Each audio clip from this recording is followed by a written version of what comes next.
Allahumma salli ala Sayyidina Muhammadin tibbil qulubi wa dawaiha wa afiyatil abdani wa shifaiha wa nuril absari wa diyaiha wa ala alihi wa sahbihi wa sallim. Ma'rifat kepada Allah, mengenal nama Allah Al-Hakam. Al-Hakam adalah nama Allah yang ke-29. Al-Hakam ko artinya yang menghukumkan atau memutuskan atau menetapkan hukum. Dalam kata lain, dialah Allah dengan namanya Al-Hakam yang menetapkan segala sesuatu.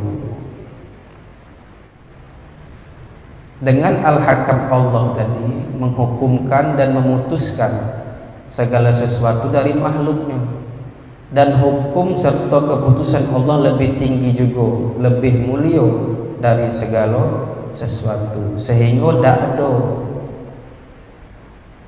orang yang mendapatkan dosa atau orang yang mendapatkan pahala. Itu pasti gala-gala itu sudah menjadi ketetapan dan keputusan Allah Subhanahu wa ta'ala. Tidak ada seseorang pun yang menanggung atau mewarisi dosa orang lain. Tak ada seseorang mewarisi atau mendapatkan pahala milik orang lain. Dosa dan pahala adalah hasil dari perbuatan seseorang itu dewe, dan itu sudah ketetapan Allah Subhanahu wa ta'ala. Firman Allah Subhanahu wa ta'ala, a'udzubillahi minasyaitonir rajim, wa allaisa lil insani illa ma sa'a. Dan tidaklah bagi seorang manusia pun dari amalnya kecuali yang telah diperbuatnya. Nah, kalaupun ada yang mendapatkan pahala tanpa ada seseorang itu memperbuat kebaikan, dia tidak berbuat baik dah, tapi dapat pahala. Ada macam tu, ada. Apa contoh? Seperti orang yang diribah atau digunjing atau dikatoi atau dicakapi. Nah, orang itu, orang yang diribah tadi, dia akan mendapatkan pahala orang yang mengribahnya. Walaupun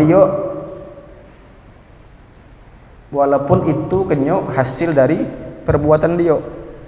Tetapi ada sebab. Apa sebabnya? Yaitu dia dizolimi oleh si pengribah. Begitu juga dosa orang yang diribah bisa berpindah kepada si pengribah jika kebaikannya tidak cukup untuk membayar kezolimannya. Itu juga dikarenakan ada sebab yang diperbuatnya. Jadi kalau kita dikata orang, dihina orang, digunjing orang, nah itu tanpa orang itu sadari, kita kok akan mendapatkan pahala kebaikan dia. Ternyata pahala tidak mampu juga membayar, maka dosa orang yang diribah tadi akan berpindah pula kepada orang yang tukang ngato tadi, tukang pengribah tadi. Maka kalau orang paham kok dia dikata dia tak marah dah. Ya, memang dia tahu. Tapi kalau kita balas, zamulah waktu itu. Serupa lagi tu dengan dia tadi waktu itu. Ada tu. Terserahlah. Kemudian kalau ada hadis-hadis yang zahirnya menunjukkan ada dosa-dosa warisan, ada secara teksnya tu seakan-akan dia tu menunjukkan ada dosa warisan. Dosa tu bisa diwarisi. Nah, Maka itu tuh menurut ulama itu mesti ditakwilkan maknanya. Seperti contoh apa? Ada hadis yang mengatakan waladuz zina finnar.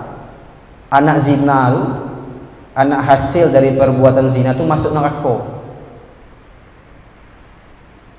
Dia buat dah, yang buat orang tua, masa dia yang masuk neraka? Nah, itu maknanya harus ditakwilkan. Kenapa? Karena Al-Quran sudah menyatakan bahwa seseorang tidak menanggung dosa orang lain.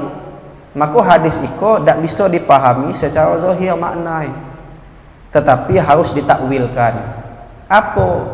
Anak zina yang masuk neraka itu kalau dia buat perbuatan macam orang tua tadi. Nah, itu baru. Kalau dia tidak, ya tidak lah. Nah, mengapa hadis menyatakan macam itu? Karena anak zina itu 99% akan meniru perbuatan orang tua. Dan itu sudah kebiasaan yang berlaku. Oleh karena itu Nabi kita Muhammad SAW menyatakan demikian. Bukan karena dirinya sebagai anak zina masuk neraka, dan bukan karena ia menanggung dosa orang tua, tidak. Tetapi apa? Tetapi karena perbuatannya yang selalu condong kepada zina. Sepantasnya kita sebagai orang tua berhati-hati dalam mencarikan pasangan hidup anak-anak kita. Khawatir kalau anak cucu kita lagi akan melakukan zina juga. Di samping durhaka kepada orang tua, salah satu maksiat yang disegerakan Allah siksa dalam dunia yaitu perbuatan zina. Jika kita durhaka kepada orang tua, kita akan dibalas Tuhan. Anak kita pun kaki lebih durhaka pula dari kita kepada kita tadi. Macam itu juga kalau kita melakukan zina, maka anak kita juga akan melakukan zina. Tentu kalau kita tidak ada minta ampun kepada Allah, kalau ada taubat. Nah, jika orang yang zina tadi dia bertaubat, dia minta ampun kepada Allah, dia menyesali perbuatannya dan tidak lagi mengulanginya, maka Allah akan terima taubatnya.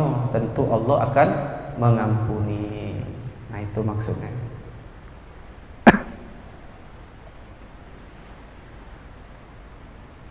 Jadi anak zina itu sebenarnya suci, dia tidak berdosa sebab perbuatan orang tua.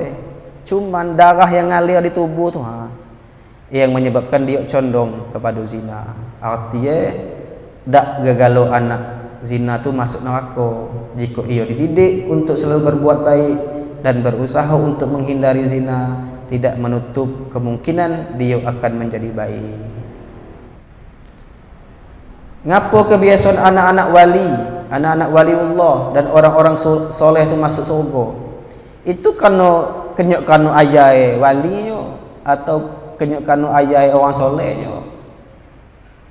Tetapi apa? Tapi karena pendidikan dan doa mereka yang makbul untuk anak-anak, sehingga anak mereka pun diberi petunjuk kepada kebaikan oleh Allah Subhanahu wa taala. Wajarlah dia guru, ayaikan guru. Belum tentu juga. Tak mesti. Atau macam tadi, bisa anak zina tu yang jadi guru. Tak ada patokan dah. Kau tadi kata pengarang kitab tu, anak-anak wali tu kenyok karena ayah wali tak, atau ayah syekh atau guru tak, tapi kerana pendidikan dan doanya. Maksudnya tu kita kita didiklah anak cucu kita kan. Masukkan ke madrasah, masukkan ke pesantren, supaya apa? Supaya fahamlah pendidikan agama. Yang tamat atau yang pernah di pesantrennya belum tentu lagi baik. Macam tu lah. Pendidikan tidak kan, itu maksudnya. Jadi di antara keputusan yang sudah ditetapkan Allah bahwa seseorang tidak dibalas kecuali dengan apa yang telah dia perbuat. Dan setengahnya lagi dari ketetapan Allah, wa anna sa'yahu sawfa yura, dan bahwasanya perbuatan seseorang itu selagi akan diperlihatkan oleh Allah Subhanahu wa taala. Siapa be orangnya, dia akan diperlihatkan oleh Allah Subhanahu wa taala segala amalan, baik berupa ketaatan ataupun kemaksiatan. Dan itu kok sudah jadi keputusan dari Allah Subhanahu wa taala yang macam tu. Dalam firman Allah, innal abrara lafi na'im wa innal fujjara lafi jahim. Bahwasanya bagi orang-orang yang berbuat kebaikan akan masuk surga, dan bagi orang-orang yang berbuat kejahatan akan masuk neraka.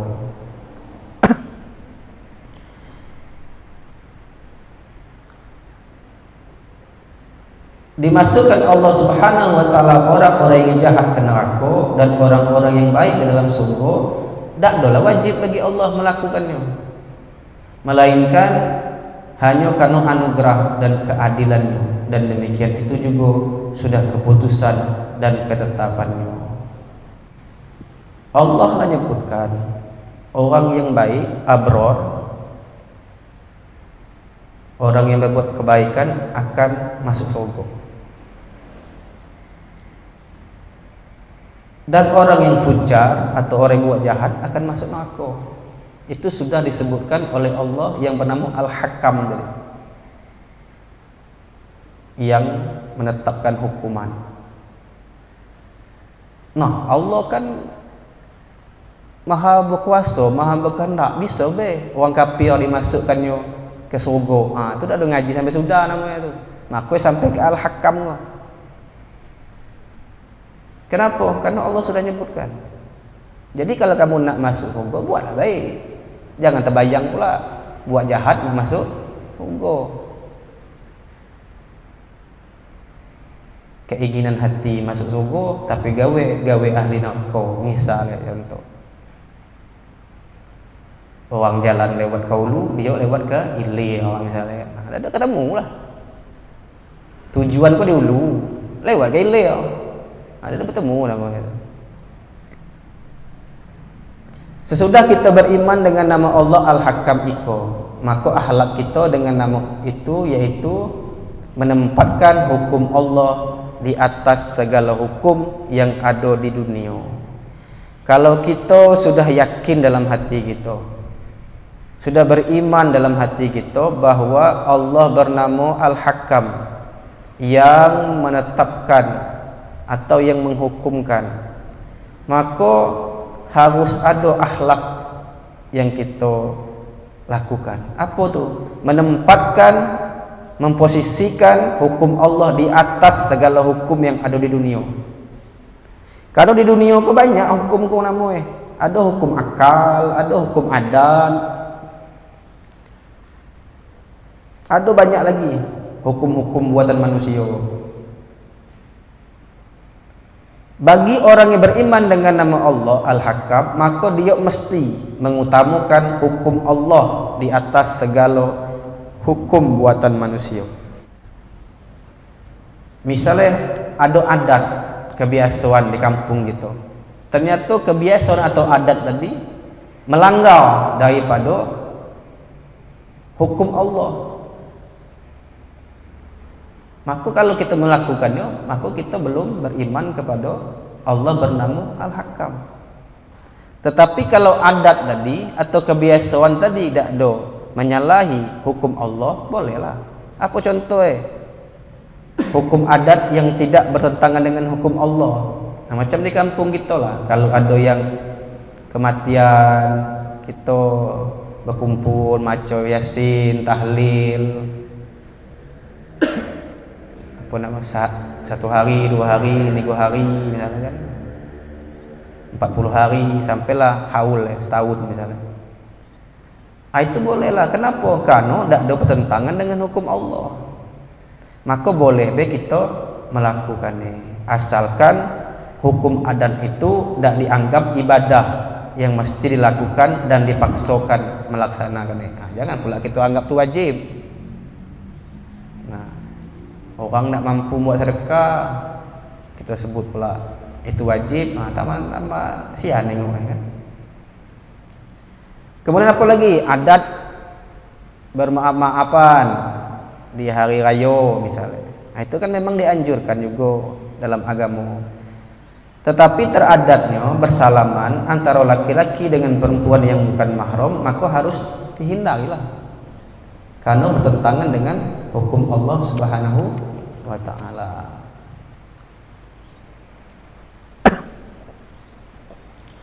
Jika kita tidak memakai hukum Allah, apabila kita berhadapan dengan dua hukum, maka kita tidak terlepas dari tiga.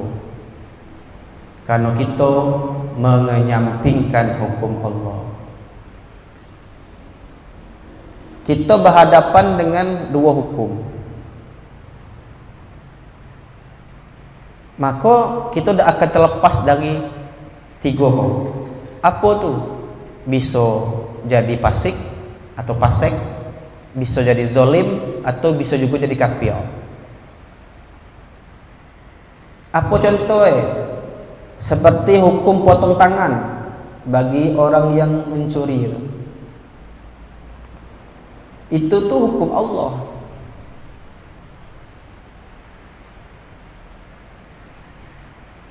Apa ayat? Wassariqu wassariqah faqta'u aydiyahuma. Orang yang maling jantan atau betina maka potonglah tangan nih misal. Nah, kalau kita menganggap hukum Allah tadi terlalu kejam dan tidak baik, lebih baik hukum manusia pula, maka kita bisa keluar dari agama Islam atau kafir. Kita menganggap hukum manusia yang dibuat, misalnya penjara, misalnya kan, penjara 2 tahun.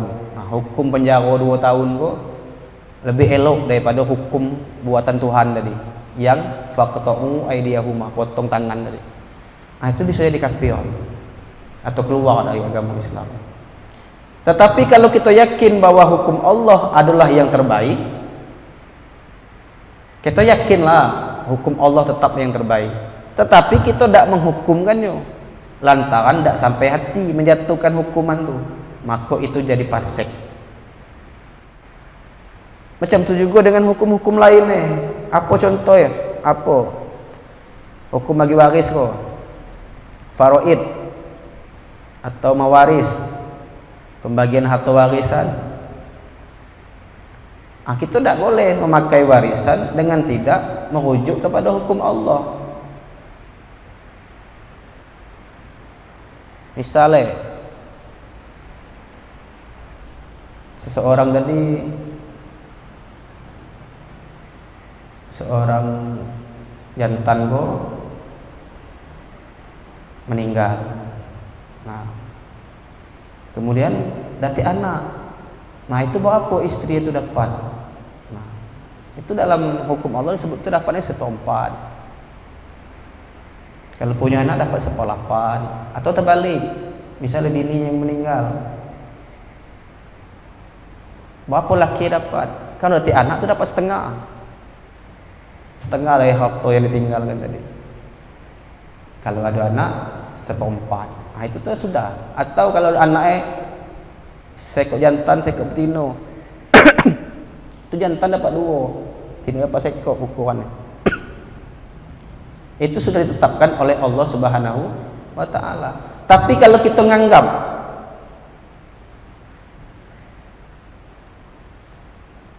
hukum Allah tadi tidak adil dan lebih baik hukum yang lain, nah, maka kita jadi kafir juga tuh. Tidak adil macam tu, yang adil macam mana? Sama rato misalnya kan. Nah, itu salah satu dia menentang hukum yang dibuat oleh Allah bernama Al-Hakam. Maka bagi orang yang beriman dengan nama Allah Al-Hakam, maka dia tetap berpegang kepada hukum Allah, walaupun hukum itu memberatkan kepada dirinya. Nah, itulah pengajian di nama Asmaul Husna Al-Hakam, yang maha menghukumkan. Kalau ada tanya silakan.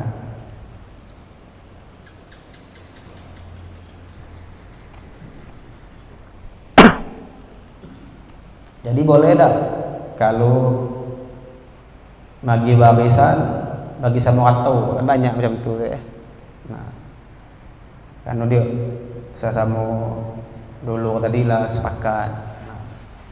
Nah, ada ulama nyebut kan boleh, cuma ada syarat Apa? Pertama kita harus tetap meyakini bahwa hukum yang dibuat Allah itulah yang paling elok. Kemudian yang kedua, setelah dikumpuli tadi disebut nih, kau tuh dapat sekian, kau dapat sekian, kau dapat sekian, dibagi tahu. Tak ada main apa beda, main langsung beda. Nah, sudah tu lagi barulah mana yang dadap yang betino tadi misalnya kita tambahi sesuai dengan supaya kata tadi. Nah, macam tu kata ulama tu. Kalau langsung lah, apa lagi kita menyebut ada dua adil Tuhan kalau macam tu misalnya. Kau galak protes kau yang betino. Nah, itu.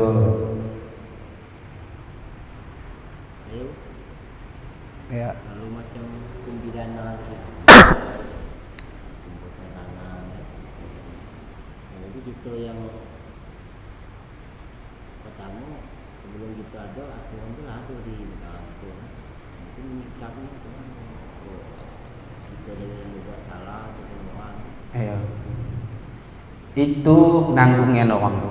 Kenapa nanggung? Di dunia kena, esok akhirat kena pula. Kalau dia langsung potong tangan di dunia, di akhirat tak kena lagi siksa. Sudah lah kalau kena hukuman Tuhan tadi kan. Nah, tapi dia tak. Di dunia dia penjara dulu. Nah, yang potong tangan tetap itu. Tetap ada dapat siksa. 2 kali kena. Nah, kalau kita kok di negara kita macam tu, ya macam tu lah. Tu ikut ni.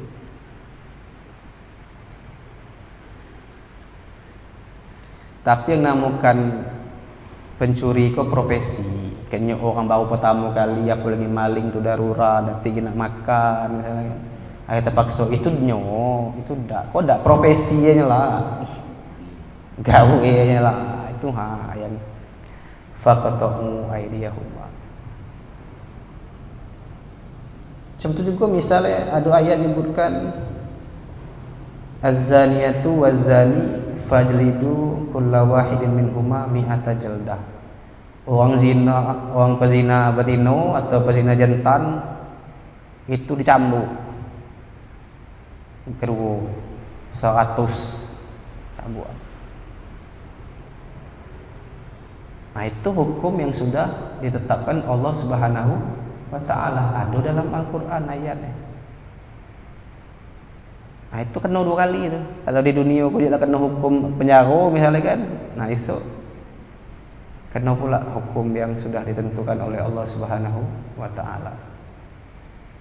Kalau salah di Indonesia kok di Aceh tu pakai dicambuk kan. Nah, itu kalau sudah kena di dunia ya kan sudah lagi. Itu beda gitu. Ada lagi? Iya, Bang.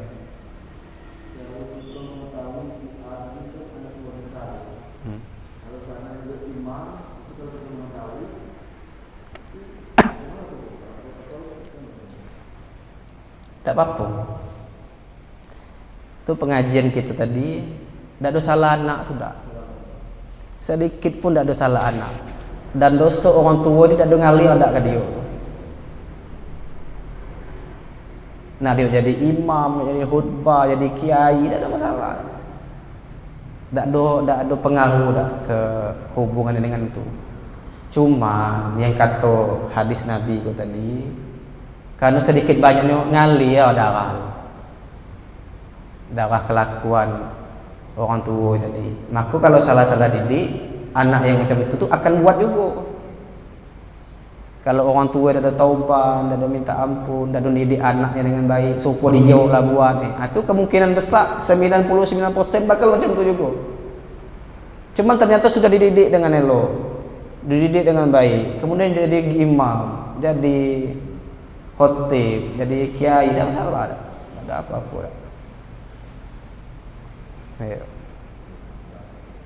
Ingat, karena bukan salah dia, tidak ada salah, tidak budak tu. Masian lagi dia.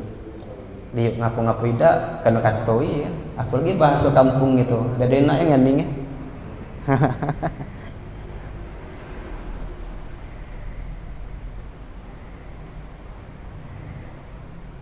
Ada lagi? Lalu siapa lagi? Ya. Yang berkenaan dengan riba. Kamu hukum Tuhan itu kan tidak boleh. Yang tahu itu pun itu macam sejenis apa nama? Yang kita pun ambil motor atau apa kan, atau ada waktu gitu yang kerjanya kebetulan di situ kan, di bank. Kamu tahu belum ada loncatan lain. Padahal sebelumnya dia dah tahu. Kan sudah tahu kalau kok sebenarnya, tapi masih bertahan di situ belum ada loncatan.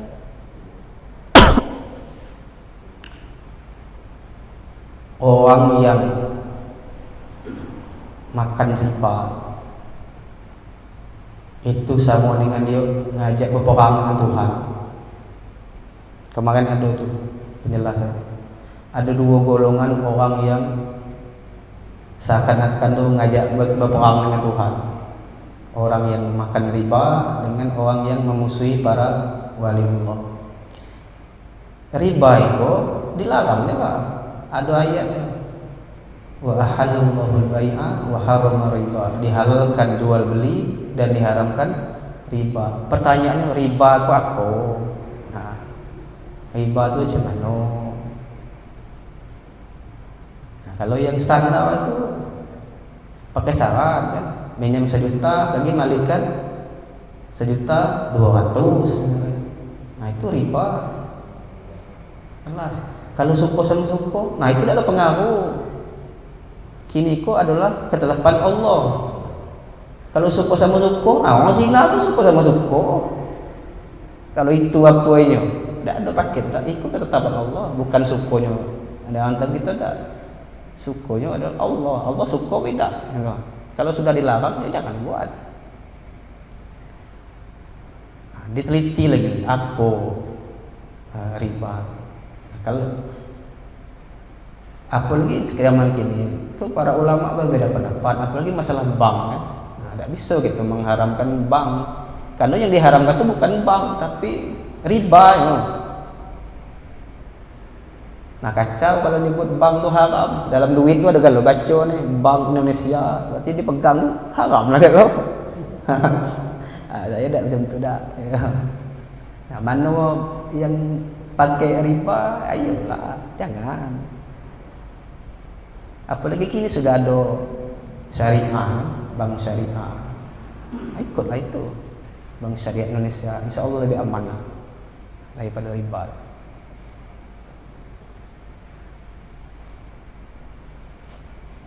Nah, kalau macam kredit itu macam itu juga lah. Banyak perbedaan pendapat ulama. Mana nak diikut nih? Ada yang boleh, ada yang tidak lah. Nah, kita nak ikut mana? Ulama pakai kalau masalah itu banyak beda-beda pendapat.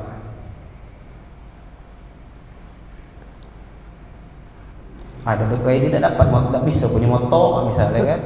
Ada kau macam tu kan? Ada waktu dan tak kan? Biarlah.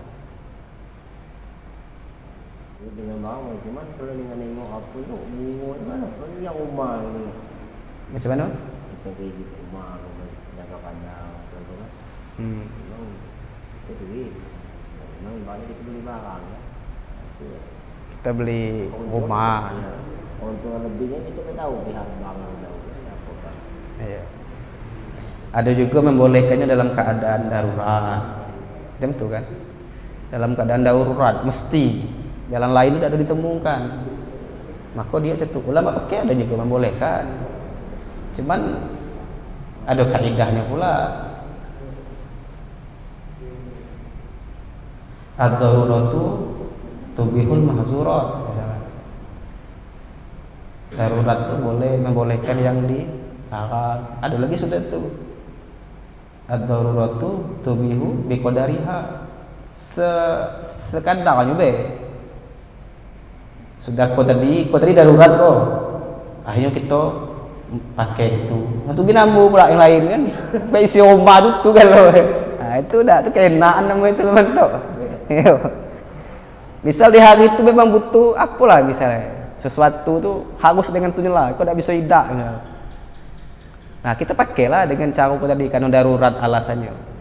Akhir keenaan meliko jam 7 juga, meliko jam 7 juga, agak-agak itu bahaya riba.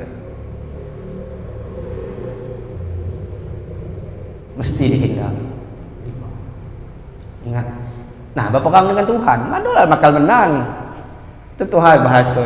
Orang yang praktik riba itu seperti apa? Sama dengan ngajak berperang dengan Tuhan. Nah, mana datang nak menang ni. Kalah itulah. Mula hidup susah lah. Nah, banyak lagi tu yang dihadapi. Pengen dapat anak dapat anak berlaku. Ada bini berlaku. Di rumah ribut banyak. Nah, macam tu.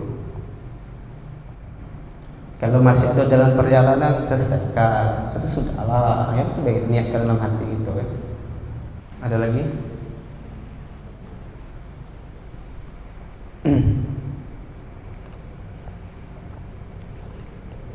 InsyaAllah Kamis akan datang Al-Adlu.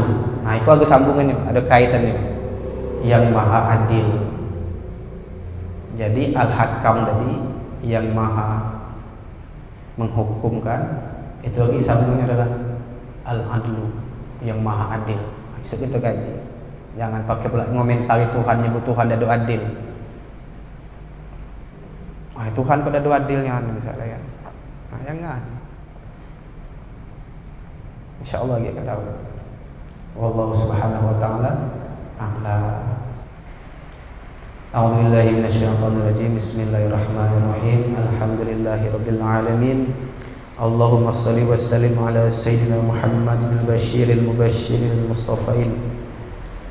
Allahumma inna na'udzu bika wa natawassalu ilaika wa natawajjahu ilaika wa natadarra'u ilaika bi asma'ikal husna huwallahur rahmanur rahimul malikul quddusus salamul mu'minul muhaiminul azizul jabbarul mutakabbir al khaliqul bari'ul musawwirul ghaffarul qahharul wahhabur razzaqul fattahul alim al qabidul basitul khafidur rafi' al mu'iddul mudhillus sami'ul basir al hakamul adlul latiful khabir الحليم العظيم الغفور الشكور العلي الكبير الحفيظ المقيت الحسيب الجليل الكريم الرقيب المجيب الواسع الحكيم الودود المجيد الباعث الشهيد الحق الوكيل القوي المتين الولي الحميد المحسن المبدئ المعيد المحيي المميت الحي القيوم الواجد الماجد الواحد الأحد